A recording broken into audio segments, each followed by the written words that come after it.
Yo, what's up mga kabutingting? Yan good morning sa ating lahat mga kabutingting at welcome back sa ating munting channel. Yan mayroon ako ditong nahanap na gagawing single tab na washing machine. Ang problema nito ay umiikot lang daw siya, tapos pagbalik ay ayaw na.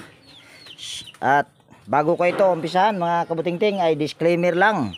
Lahat po ng video na ina-upload ko sa aking YouTube channel ay based lang po sa aking experience at hindi ako dito nagmamagaling. So ito yung umpisahan natin kagad mga kabutingting dahil medyo mahaba-haba na yung aking nilakad.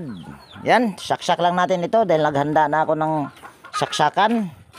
Tapos tanggalin lang natin ito at tingin ko ay matagal na itong hindi nagamit. Yan, paandarin lang natin, ikutin lang natin yung wash timer. Yan. Umiikot naman siya. Kaso ayaw umikot yung kanyang pulsator. Yan Yan Nagre-reverse din.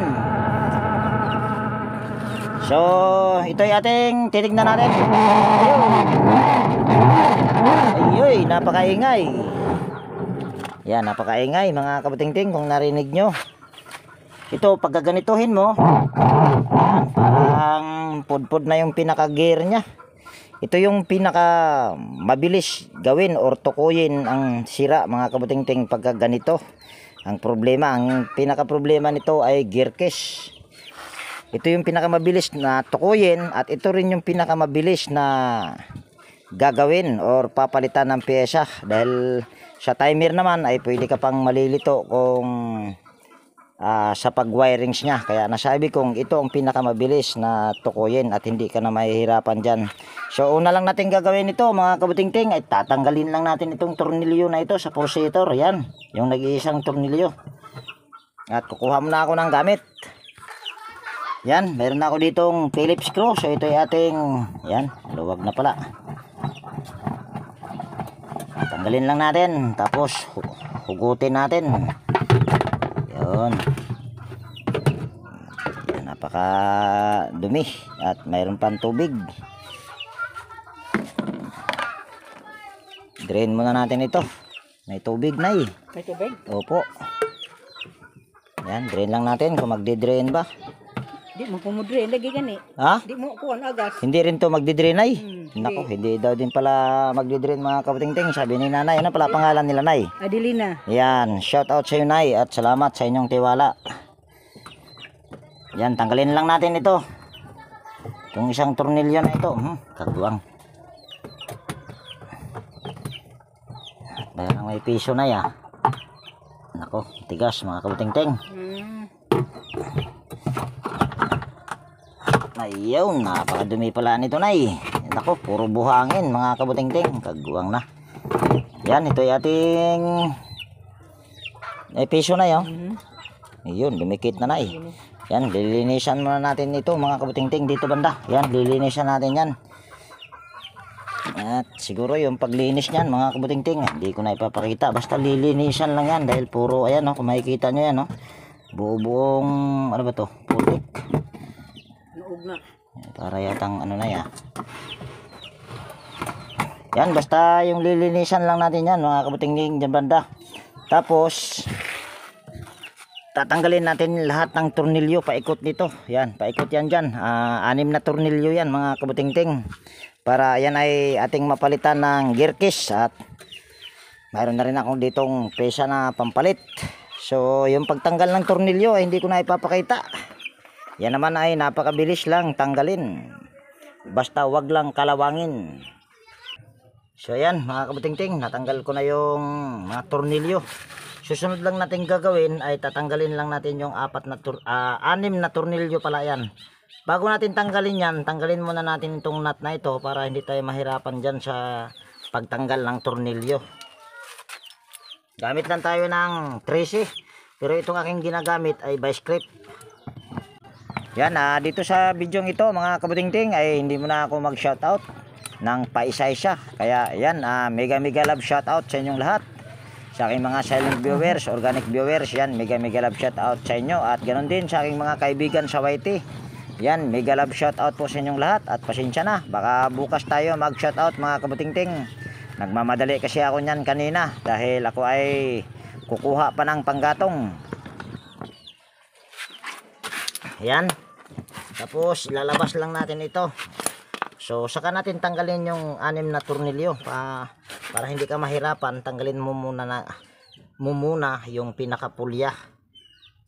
So tanggalin lang natin yung tornilyo na ito.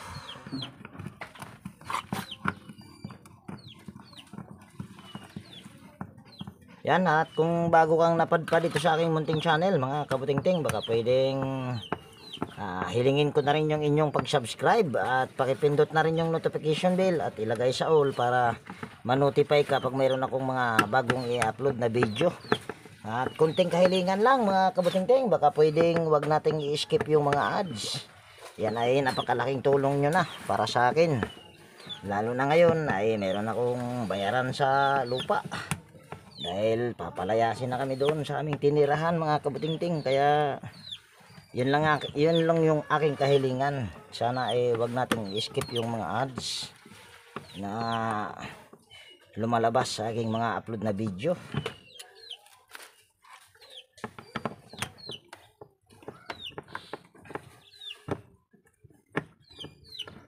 So ayan na, tanggal na. Tapos gaganyanin lang natin. Uuga-ugain. Ang problema ay matigas. So dahil matigas yan, ito ay ating itatayo. Ayan. Tatayo lang natin yan.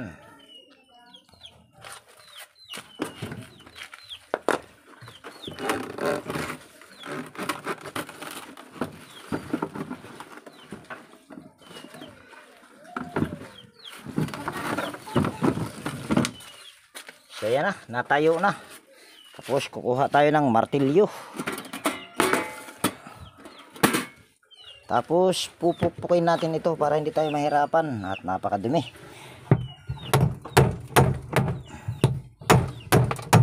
Yun, lumusot na. Tapos tumba natin ito ulit mga kabutingting. Yan naman ay may sako yan dyan mga kabutingting.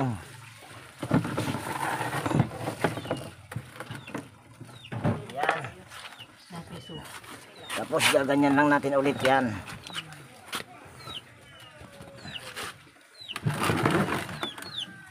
Sa mga hindi alam nito mga kabutingting, ay napakadali lang ayusin ito. Kahit anong brand, basta maingay, parang gumaganito ang tunog. Grrrg!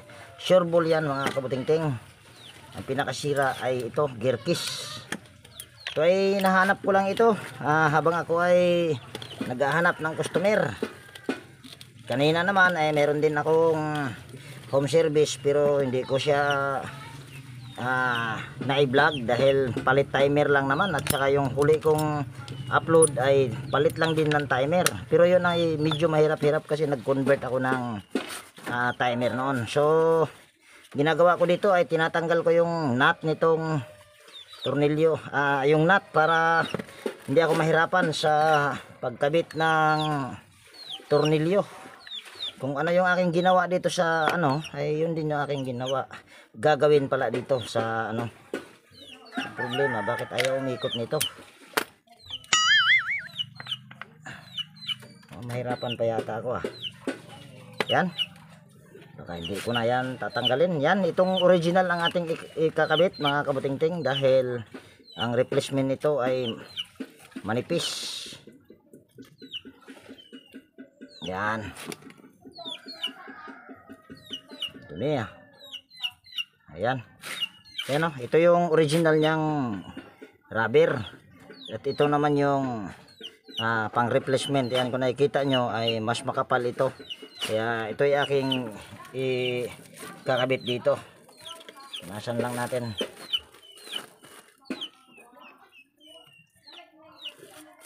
Ayan, tapos yan, kabit lang natin. Kaso hindi pala kita. Kaya mo na, ayan, kita naman dito. Ayan naikabit na. At ito yung original nya. So ito ay ating kakabit lang. At hindi ko natatanggalin yung kanyang nut dahil nahirapan ako sa pagtanggal. Kaya hindi ko natatanggalin.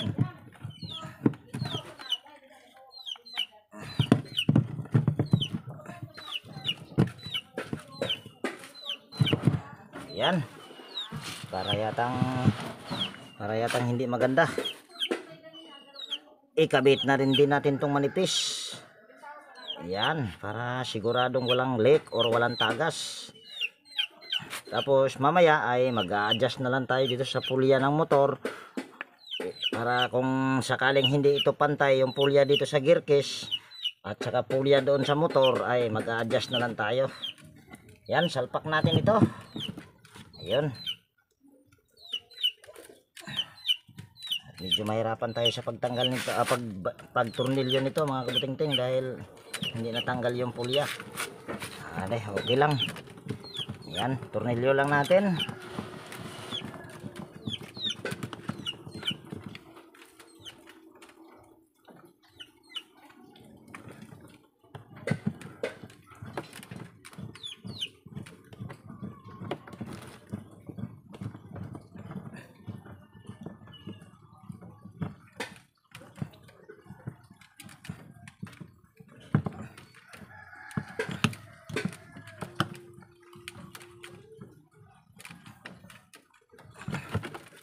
Ayan, bali tornilyo ko lang ito. Itong 4 na tornilyo pa. Ayan o, 4. So hindi ko na ipapakita yung pagtornilyo nito. Ayan ay pagtornilyo lang, madali lang mga kabutingting. So ayan, na tornilyo ko na mga kabutingting. At pasensya na kung hindi ko na ipinakita. At konting tip lang sa mga hindi pa masyadong marunong nito. Kung halimbawa magpapalit kayo ng ganito at maingay na yung inyong gear, ay magpapalit lang kayo ng ganito mga kabutingting. Basta ang importante, tatanggalin nyo lang ito, tapos dadalhin nyo sa bilihan para hindi kayo magkakamali kung kayo ang gagawa. Kasi ito naman ay napakadali lang itong gawin. So dahil ito ay barado, gagawin lang natin ito ay bubuksan lang natin ito. At yung pinakalagayan ng tornilyo doon, at saka ito, yan, ito ay hindi ko na ibabalik yan. Kahit naman hindi na ibabalik yan, ay wala naman yang problema. So ito ay lilinisan lang natin at puro ito puro buhangin. Yan. Ito ay akin lilinisan muna mga kabutingting, at hindi ko na ipapakita ang paglinis niyan. Ayan ay basta linisan nyo lang yan diyan. Papunta yan dito sa sa loob. Papunta dun sa pinakailalim niya or sa loob nitong tab. Ayan mga kabutingting, bali nalinis ko na yung pinakailalim nito at malinis na rin ito. So ito ay ating babalik lang yung spring, tapos babanatin lang natin ito ng bahagya dahil maiksi. Pero ito naman ay single tab, so pag tumagas yung kanyang tubig sa hose ay pwede namang itataas itong hose na ito dahil naman ito, single tab lang, walang spin dryer. So ito ay ating ibabalik lang. Bago natin ibalik ay lalagay muna natin itong hook para hindi tayo mahirapan. Yan, tapos balik lang natin ito dito.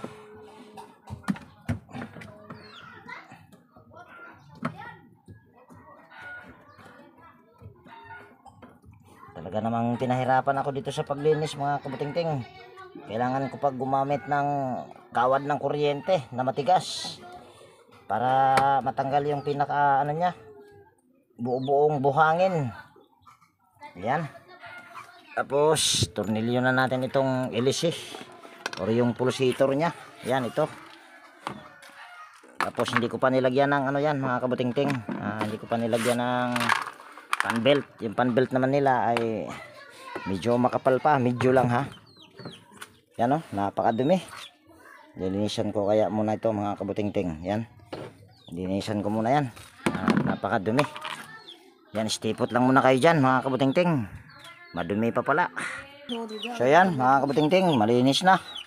At yan ay hindi ko na matanggal mga kabutingting. So ang gagawin ko dyan, ito, yan kung nakikita nyo ito. Yan, ito ay puputulin ko na yan. Ito naman ay wala itong kwenta to. Para sa akin wala itong kwenta. Yan ay lang, ito. Yan, pinutol ko na yan siya. Para nang sa ganun tuloy-tuloy yung tawag niyan, yung himulmul hindi dyan sasabit. Kasi kung hindi natin puputulin yan ay sasabit lang yung dyan. So ito ay ating kakabit lang yung pulsator, at bago natin ito ibalik yung pulsator ay yan, ikabit lang natin tong pinaka washer nya para nang sa ganun itong kanyang ito ay hindi sasayad dito. Ito yan. Yan. Tapos kunin lang natin yung tornilyo. Lagay lang natin dyan. Nahulog pa. Tapos ito ay wala na yan. Hindi ko na ibabalik yan mga kabutingting. At ilang beses ko na rin naman yan ginawang ganyan. Hindi ko na ibinabalik. Dahil yan ay sasabit lang yung mga himulmul dyan. Or kung sa baga masasala niya yung mga himulmul hanggang sa hindi na siya magdi-drain. Lalo na pagka marami ng himulmul. Yan, ito yaking hihigpitan lang. So yan, bali natornilyo ko na or nahigpitan ko na yan mga kabutingting. So ang susunod lang natin gagawin ay yan, titignan natin dito kung yung kanyang pulya sa gearcase tsaka pulya sa motor ay kung nagtapat ba. Yan, kung nakikita nyo ay tapat naman. So wala na akong aayusin dyan. Didiretso ko na lang ito sa pagkabit yung kanilang pan belt. At dito natin malalaman kung pan belt na ito ay kailangan pa bang palitan or hindi sa pag testing mamaya. Yan, ito ating ikakabit lang yung kanyang pan belt. Dahil sabi ko nga itong pan belt na ito ay makapal pa naman ito mga kabutingting, hindi pa maluwag. Ayan. Ayan oh, hindi pa siya maluwag. Hindi naman yata kita. Iilawan natin para magiging pair naman tayo dito. Ayan oh. Oh, ayan, hindi pa siya maluwag. Yan. Kasi kung maluwag na yan, dapat pag igaganyan mo malaki na ang maitutulak mo niyan. Yan, bali ito ay ating titesting. At actually hindi ko pa yan nilagyan ng tornilyo dyan sa pinaka katawan. Siguro ay ito pa yung mga tornilyo niya. So kakabit ko lang muna itong mga tornilyo. At yung pagkabit nitong mga tornilyo ay hindi ko na ipapakita. Ito naman ay okay pa itong mga tornilyo na to. Pero itong mga ulo na ito ay medyo malapit na rin kinain ng kalawang. Yan, stipot lang kayo dyan at kakabit ko lang yung mga tornilyo nito. So yan, bali na tornilyo ko na yung paikot nyan mga kabutingting. At pasensya ka na kung hindi ko ipinakita. At ito, ititesting na namin. Yan, ang ito ba ay okay na. At kita nyo naman kanina ay nung itinesting ko, umiikot lang yung motor. Dahil naririnig nyo naman kahit hindi nakikita na umiikot yung motor. Pero yung procedure niya kasi kanina ay hindi umiikot. So saksak lang natin itong power cord. Yan. Tapos on lang natin itong wash timer. Ayan, nakikita nyo ay napakabilis pa niyan mga kabutingting. Lagay lang natin ito sa gentle.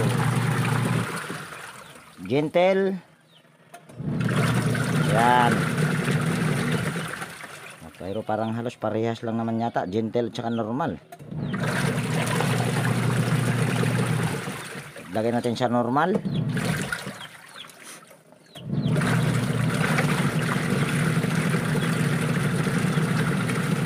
Ayan, mas maigi kung normal mga kabutingting. Ayan, naka-normal yan oh. Mas maigi kung naka-normal kaysa gentle. Kasi pag normal, iikot niya ng iikot bago siya mag-reverse. Pag gentle kasi ay halos saglit lang yung ikot bago babalik na kaagad.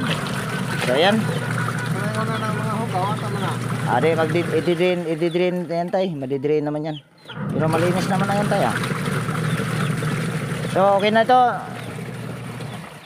Nay, okay na? Okay na po ba? Okay na. Okay na. Okay na siya, all right. O tay, okay na tay. Okay na. Ha? Okay na ukon sa man. Agoy, dan. So ating i-drain mga kabutingting. Ayan naman ay kung nakikita nyo walang tumatagas na tubig. Ayan o. Tapos drain lang natin. Baka mamaya ayaw mag-drain at pinahirapan talaga ako dahil napakaraming buhangin. Ayan, kung nakikita nyo ay tumagas na yung tubig. So okay na to ma'am. Problema hindi na umaandar mga kabutingting. Hindi. Yan o, nakasaksak pa naman. Pero hindi na umaandar kasi naka-drain. Mayroon siguro siyang connection yung wiring yung wash timer ay mayroon yan siya ditong connection kaya tumigil. Pero pag ilalagay natin sa normal ay aandar na naman yan. Yan katulad niya no. Diba? Asar man ta pukuan ano? Hindi, pag i-drain mo ito na ihinto na yan siya. Inya kare usa di na magamit re. Hindi, gumagana pa rin po yan. Ayan o, tumutunog pa o. O, diba? Tumutunog pa mga kabutingting. So okay na po. Ayan. Wala na yung gamit tay. Ayan ay sira na po. Ayan, souvenir na lang po yan tay. Na gamit na. So yan, dito ko natapusin ang video natin sa araw na ito mga kabutingting. At kung nagustuhan mo itong video na ito mga kabutingting, at kung mayroon ka ditong natutunan, baka pwedeng palike at pakishare. At higit sa lahat, kung bago kang napadpad dito sa aking munting channel, baka pwedeng hilingin ko na rin yung inyong pag-subscribe at pakipindot na rin yung notification bell at ilagay sa all para ma-notify ka pag mayroon akong mga bagong i-upload na video. Yan, naharangan pa si nanay, magsasampayan si nanay mga kabutingting. Dahil nung nadaanan ko kasi yan sila kanina ay naglalaba. So yan, bye-bye na mga kabutingting. At lagi nag-iwan sa inyo ng ingat tayo palagi. At God bless po sa ating lahat mga kabutingting. Yan, bye-bye na po.